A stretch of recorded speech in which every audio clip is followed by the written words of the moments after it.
Hi again, it's Jason from Fraser Valley Rose Farm, and I have 10 fantastic plants to recommend for you today, but a warning right up front. These are plants you may have to put a little extra effort into trying to find. You probably will not find them on the shelves of your seasonal garden centers at Walmart or Costco. And I made a video like this last year called 10 plants you won't find in the mainstream garden center, where I recommended this wonderful perennial Heliopsis or sunflower with the red centers, or this beautiful Lysomachia Beaujolais. Now, the reaction I got from viewers, first of all, was very positive. People went out looking for these and also found them, in some cases, in their local garden centers and let me know about that. And my reaction to that is outstanding. This is why we really have to go out of our way to support those specialty local garden centers, because they will go and try to find interesting and unusual plants for you and source them.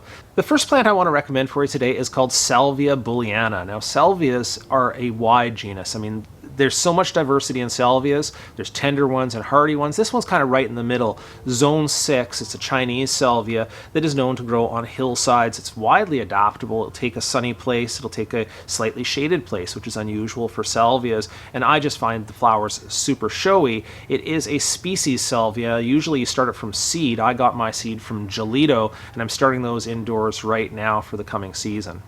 Jumping over now to something that is super flamboyant, I have Penstemon Flock of Flamingos. No, that's not the picture. It's this one over here.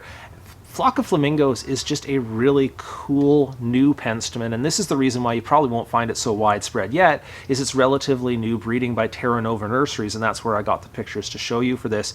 As I say, super flamboyant, lots of blooms all the way through the season. If it stops, just cut it back and it will rebloom again for you. And the bees just absolutely adore this plant. Third up on my list, and going from the flamboyant to the more subtle, I want to talk to you about a plant called Geum Revali, which is another species plant started from seed. I got my seeds again from Gelito, and this is one that I've seen on Instagram pictures because the close-ups of the blooms are beautiful. I mean, this is not a plant that is going to be long-lasting, bright, gorgeous color, but more of a natural look in your garden. And again, it's a matter of which lens you look at it. If you want the big wide landscape lens, this will probably disappear into it. But if you want something that's foreground and low and fits in with a subtle natural garden and macro lens, this is a fantastic plant, both in flower and in the interesting seed heads that follow. Next one up here is a really cool looking Allium, Allium karataviense. This is one called Red Giant, and what you will see on this is just a very prominent, bold, strappy and ribbed looking leaf that comes out of the ground and emerges, and it on its own is interesting, but then you get this ball of red that comes up in the center, and this one's super short, so super compact, so it actually is a different look and proportion that you would be expecting from any other flowering onion. This one is particularly suitable for containers, and the reason why you often won't find this one in the garden centers is they don't bloom out their bulbs. This is often ordered and presented in the bulb assortment or from a specialty bulb supplier, so that's where you should be looking for this one. Number 5 on my list is also a bulb, so it's something you may have to look for when you order your fall bulbs, or look for a specialty bulb supplier, or somebody's potted it up, which I have done this year. This is a martagon lily called Claude Shride, and if you're not familiar with the martagon lilies, unlike the other oriental or Asiatic lilies, these ones can take a part shady location, grows to 3 or 4 feet with just absolute clusters of downward facing blooms. This one in burgundy with orange dots. I found it really striking when I found it in a specialty nursery this year, so I scooped it right up and ordered some for myself. Number 6 on this list is a special treat. This is a Chinese mayapple, and this is not something that I got at even the specialty garden center. This was through trading with a plant collector, but I have seen it listed on the Plant Delights website down in the US, so I'm sure it's available by mail order and well worth seeking out. I love the podophyllums. They have that sort of umbrella-shaped leaf like a Stilvoides tabularis. They grow in these clumps. They look really striking, and then they're followed by these beautiful bright red flowers underneath that canopy. So this is something that I have enjoyed a lot. Now, one other note is that with my other podophyllums that I have in my collection, they usually come up for that early spring or ephemeral type window and then disappear directly after this. This is kind of bolder. This is like 18 inches to 2 feet high and persists in the garden all the way through the summer in a shady location. So that's why I love it. Number 7 is Agastache Ambrosia, and you can tell by this and the choice of Flock of Flamingos that I'm really going for those bold tropical colors this year, just as part of my palette. I really like the way they draw attention. Agastache is one of my favorite plants in general, with spikes of flowers throughout all the summer. If you cut it back, it blooms again. Just a super strong performer with a fragrant foliage, sort of minty smelling.